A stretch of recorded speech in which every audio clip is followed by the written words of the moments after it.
Bob Daisley. How's it going these days? You keeping busy? Yeah, for the past, I think it's about 14 months now, I've been writing my autobiography. I'm just doing it by myself. I want it from, my own diaries, my own memory. I've got a pretty good memory, and I've kept diaries since the mid-'70s. So I've got accurate accounting of dates and what happened and when and with whom. So that's what I've been concentrating on mostly for the past 14 months. I'm up to about 2006 in it now, so wow. Probably have a cut-off point around '07 or '08, somewhere around there. So you basically kept track of all your career since, early in Rainbow, and then right through Ozzy Osbourne to whatever you're doing, up to now. You got all that, the tour dates and everything. That's awesome. Yeah, more or less. Some of the, I think it was from beginning of '76 I started diaries, and I was in Widowmaker then, so... Yeah, most of the, some days I either forgot to write in the diary or I got too busy or whatever, so there are some blank pages, but most of the main events and all the important stuff is all there.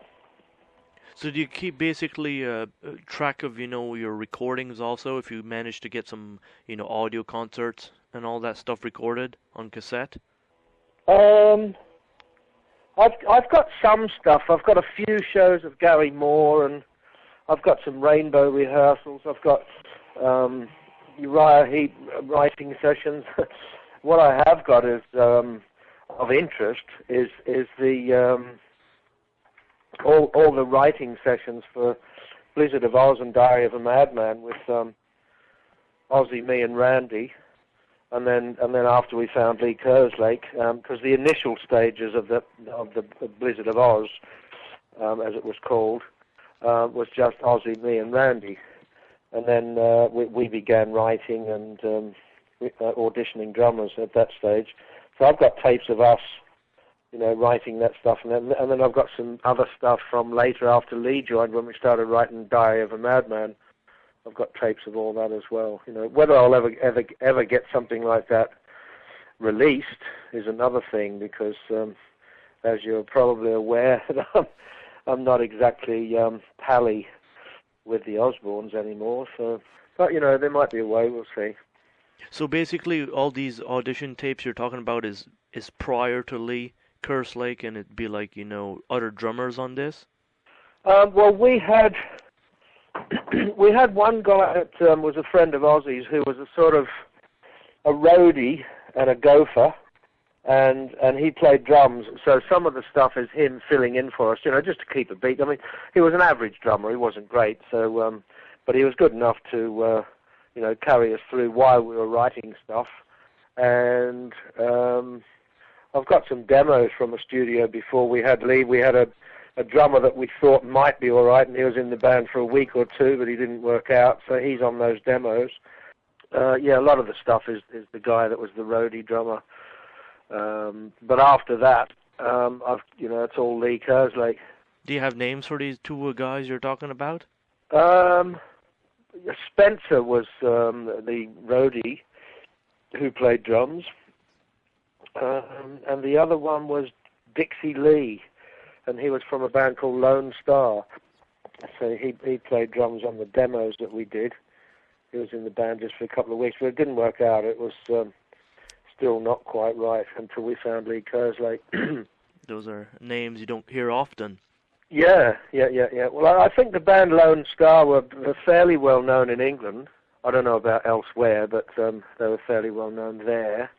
And Dixie Lee's name was, and he was with us only for a couple of weeks because we kept on looking and he wasn't quite right. Right before we were to go into the studio to start recording, we had one more drummer to audition, and if he hadn't worked out, we probably would have had to go into the studio with a session player or something just to get the product. But fortunately, as soon as Lee Kerslake started playing, Randy and I looked at each other and just, where the hell have you been? Yeah. Because we had auditioned so many drummers, maybe 40 or 50 or something. and Kerslake was the last, and he was perfect. As soon as he started playing, we thought, that's the guy. Can you tell me a little bit about Johnny Cook, who played on Diary of a Madman? Well, I'd been in a band called Mongo Joe in 1973 with Johnny Cook. He was the keyboard player in Mongo Joe. We had a couple of hit records and that in England. Well, actually, when I say in England, but I think they did pretty well around the world. And I've been questioned on it a lot because it tends to be taken for granted that Don Airey played on Diary of a Madman because he played on Blizzard of Ozz, but he didn't. It was Johnny Cook on Diary of a Madman, and it wasn't my idea. I think Don Airey had gone on the road with Rainbow or something, with Richie Blackmore, because he was in Rainbow then. Mm-hmm. So while we were doing Diary, I think it was Jet Records just found, a good player that could play on the album for a session, and it turned out to be Johnny Cook. Now, Johnny Cook was meant to get paid and meant to get credit on the album, and he never was ever credited on the album, and he even had to get the Musicians Union involved to get paid. So, they didn't treat him very well, but that's not unusual for that lot.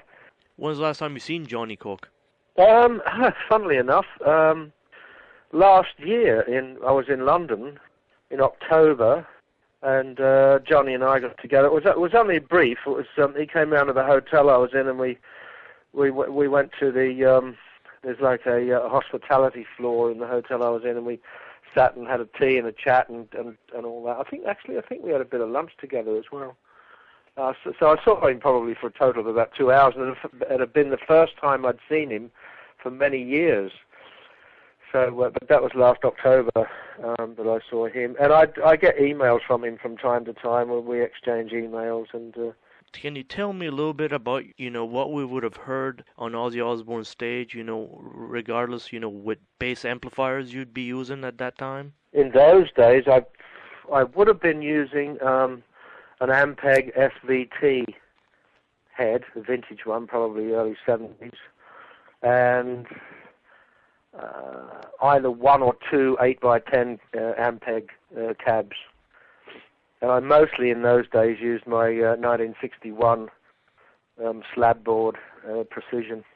But on Blizzard of Ozz I used a Gibson EB3 bass, and because the Gibsons match so well with Marshall amps, probably better than anything, I used one of Randy's Marshalls to record Blizzard with, just the 4x12 cab and one of the 100-watt heads that Randy had.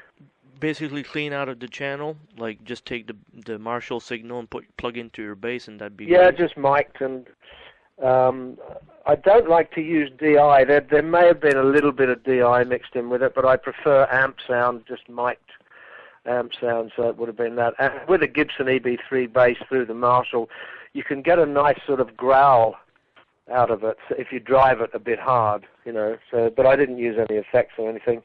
I think the only effect I used on that album was a bit of chorus and flanger on Goodbye to Romance. That was the Fender Precision on that one. When you'd be playing live, would you be DI'd at all, or just mic'd, again with your Ampeg? Oh, live? Yeah. Yeah, there was some DI, because sometimes they insisted on it, because depending on the hall or the venue. Sometimes they preferred a bit of DI in the mix to have control over, the clarity or whatever. But I never liked DI sound for anything. I think it's awful. Now, Bob, let's say you're going back, let's say 1980 and 81, and even, with the Bark at the Moon era, what would you have been hearing on that stage on your side? Probably mostly... Certainly a lot of drums, and just as a guide, a bit of guitar and a bit of vocal, and probably minimal keyboard, but mostly drums and a bit of bass as well. But I'll be standing in front of my amp, so I wouldn't have much bass. Maybe a bit of bass coming through the sides, the side monitors. But I always had to hear a bit of vocal and a bit of guitar as well for just to know where I was in the song for arrangement purposes. Certainly a lot of drums, anyway. How was Soundcheck at those days? I think Ozzy didn't come to Soundcheck a lot of the time. They just the sound guy used to just test the mics and all that. But Jake and I and Tommy Aldrich when he was in the band, or Carmine when he was in the band, we always did sound checks, and it was because you know you get to a venue and the stage or the shape of the venue or the size of the venue, and that can affect how it sounds out front and on stage. And so I always like to do a sound check. We all the four of us did sound checks at every venue. Ozzy wasn't always there because as long as his mic was, he could hear himself through the monitors and they sorted his mic out, then you know he was happy. But sometimes when you do a sound check and the place is empty, by the time it fills up with people, things change a bit anyway, you know. Yeah.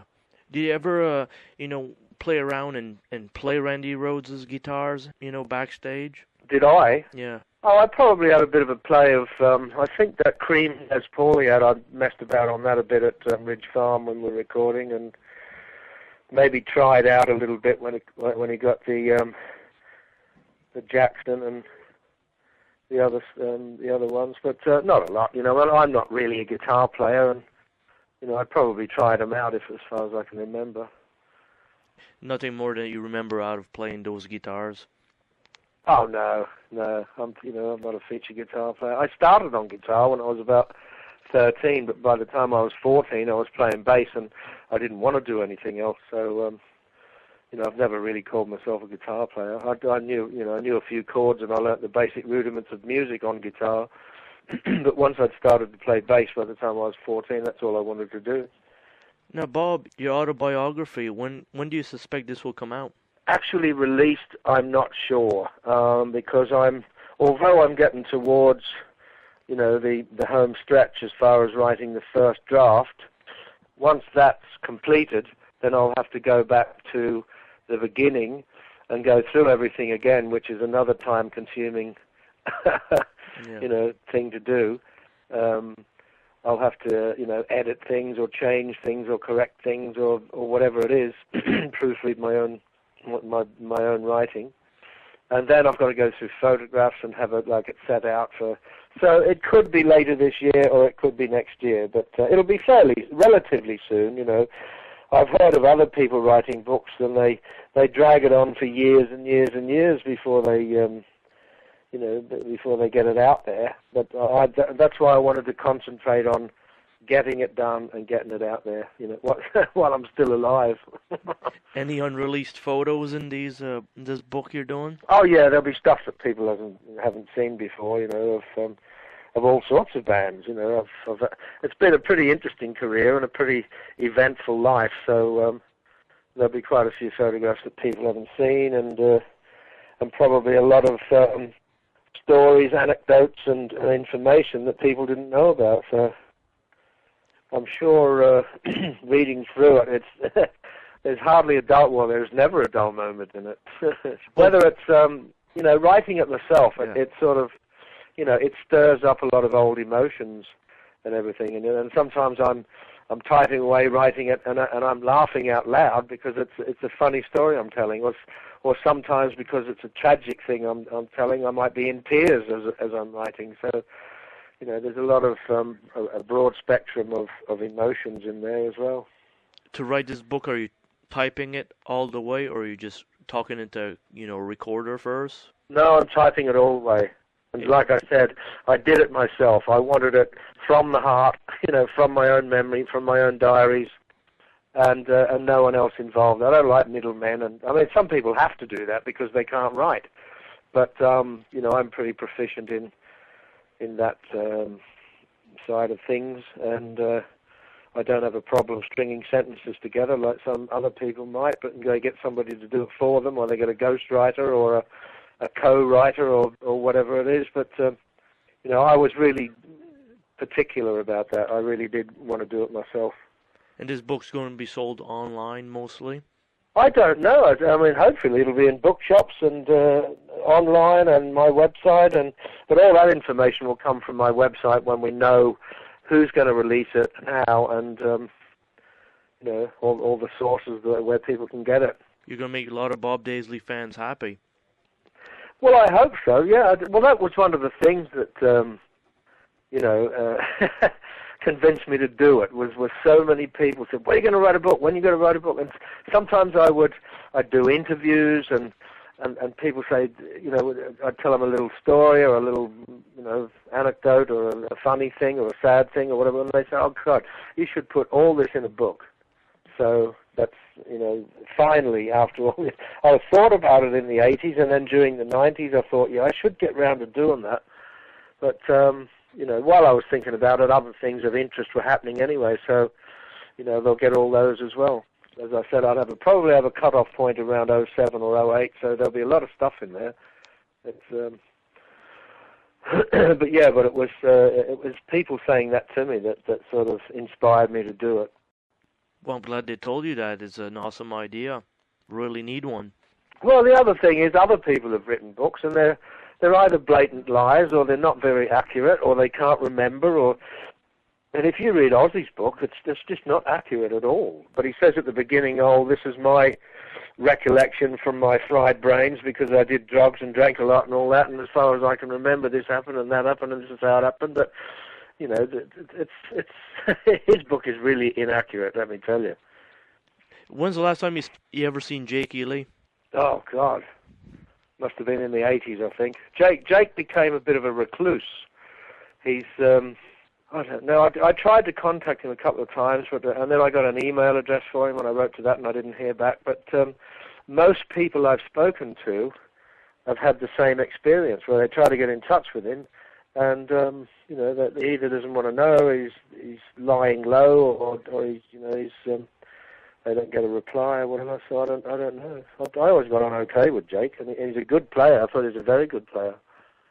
And coming back to you as a musician, when's the last work you did? Do you keep working at music also? I think the last serious thing I did was the album with John Lord a few years ago. I think it came out in 07, the Hoochie Coochie Men, and the album was called Danger, White Men Dancing. And that was with a blues band. It was sort of heavy rock blues. And it turned out really well. I was very pleased with that album. And John Lord was on it all as well. So we may do another one. And the other thing I did around about that time was Living Loud, which was a band with Steve Morse and Don Airey played on that as well. And it was Lee Kerslake and me together. And the singer was Jimmy Barnes, who's quite a big name singer here. That's a good rock album.